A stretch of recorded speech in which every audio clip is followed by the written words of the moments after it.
कटक जिला निश्चिंतकोइल ब्लॉक बड़क्षीर पंचायत माँ दुर्गा मंदिर निकट में दीर्घ वर्ष हेब जैनिक चोरा मद व्यवसायी चोरा मद व्यवसाय करते। एपरिक एही मद्यपान करी प्रत्येक दिन गरीब गुरुबा परिवार रे अशांतिर झड़ सृष्टि हेबा सहित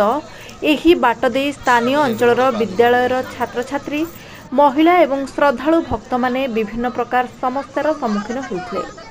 एठारे मद व्यवसाय बंद करने पाई स्थानीय अंचलवासी बारंबार निश्चिंतकोइल थाना जिला प्रशासन एवं अबकारी विभाग को जणाइथिले मध्य प्रशासन तरफ कौनसी पदक्षेप ग्रहण करा जाय नथिला, जहा फल स्थानीय महिला एवं बुद्धिजीवी माने मद बेपार को घोर विरोध करने सहित एकजुट होई मद दुकान रे निया लगाई दैछंती। एपरिक यह एक धार्मिक स्थान होइथिबारु एही स्थान रे जेभली पुनर्बार मद दुकान खोला न जाए स्थानीय अंचलवासी दृढ़ चेतावनी दैछंती। बड़गिरी तार बसिया कारण होउची हमर गोटिया पुआ मरि जिबारु हम राजा रास्ता रे आसी बसिलु। आज काहे की बसिलु से 25 एकरा कोन करबो केमिति कोन पुआ मदा पी की तार जतिका सुना रुपया गणा से परिकित बंधा रखिची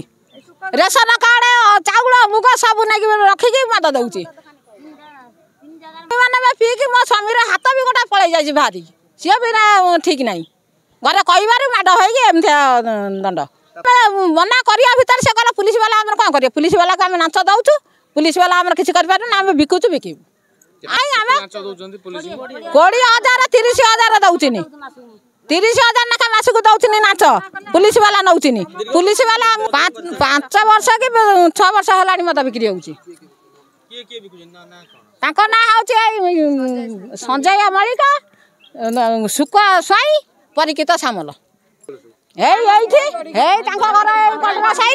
घर सामल साई से बढ़ी साई दशा साई कौन कर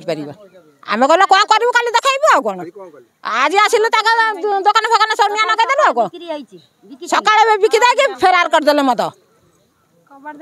सरकार नवेदन करूँ ना आम मद टोटाल उठी जाऊ सामल बड़खीर सर आंदोलन अच्छी ना आज किंतु ये जो मद बिक्री जो आंदोलन आज होची ये 5 वर्ष धरिक आम बड़खीर अंचल टोटाल एंटायर पिला मानू शिक्षित युवक मान नष्ट करुच्ची। एठी माने 200 मीटर जगह भितर 3-3टा मद दुकान जोटी आस्काबटी देशी ठारू विदेशी पर्यंत चोरार आसिक बिक्री होची। एठी केवल मद नुहे गंजेई बिक्री होची ब्राउन सुगर भी बिक्री होची एवं ता मध्य प्रशासन को जानते वर्तमान पर्यंत ये जो घटना घटी से बहुत थर जाइए थाना को एक्साइज वाला उठे सत्वे से साहस जे से पुणी आसी पुणी बेपार स्टार्ट कर जार शिकार होती आम गरीब लोक मैंने स्वामी मैंने पीछे मद घरे डोमेस्टिक वायलेंस होती स्त्री मान बाड़िया पिटा होती शिक्षित युवक मैंने मद पीकरी ब्राउन सुगर टाणिक विभिन्न प्रकार चोरी नारी ठारू विभिन्न प्रकार कार्यकलाप लिप्त अच्छा दिन में वर्तमान पर्यंत आम 3टा जो लोक सुखदेव स्वाई एवं परिकित सामल एवं संजय मलिक घर को काली आम आसलु प्रथम सूचना देलु जे मद बिक्री तुम्हें बंद कर नचेत आम कार्यानुष्ठान नेबू